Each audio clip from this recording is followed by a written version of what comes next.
Pour avoir de beaux légumes qui vous offrent un bon rendement, il existe une méthode naturelle et toute simple qu'on appelle la rotation des cultures. Le principe est très simple, il suffit d'alterner d'année en année différents types de légumes sur la même parcelle. On va pour ça classer les légumes en 4 catégories. Les légumes feuilles, ça va être les laitues, les choux, les épinards. C'est des légumes qui ont des racines peu profondes et qui consomment beaucoup d'azote.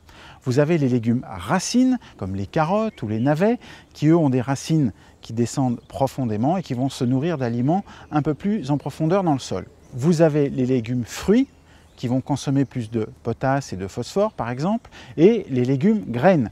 Les légumes graines, c'est tout simplement les fèves, les petits pois, les haricots. On appelle ça des légumineuses en botanique, et ce sont des plantes qui vont nourrir le sol en azote. Si on ne change pas le type de légumes pendant plusieurs années, ils vont consommer toute la matière nutritive dont ils ont besoin dans le sol. Donc pendant une année, on cultive des légumineuses à un emplacement. L'année suivante, on mettra des légumes feuilles. Et puis l'année d'après, on pourra mettre des légumes racines ou des légumes fruits. Et on va faire tourner comme ça.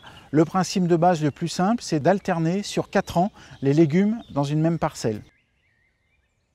Alors ici au jardin, j'ai la chance d'avoir beaucoup de place et je peux alterner mes cultures très facilement. Mais dans un petit potager ou même dans un potager en carré, vous allez diviser cette parcelle au minimum en 4 et vous garderez une parcelle vierge dans laquelle vous mettrez un engrais vert comme de la moutarde, de la facélie, et puis vous mettrez un type de légumes différent dans chacune des autres cases. Et puis l'année prochaine, vous tournerez comme ça.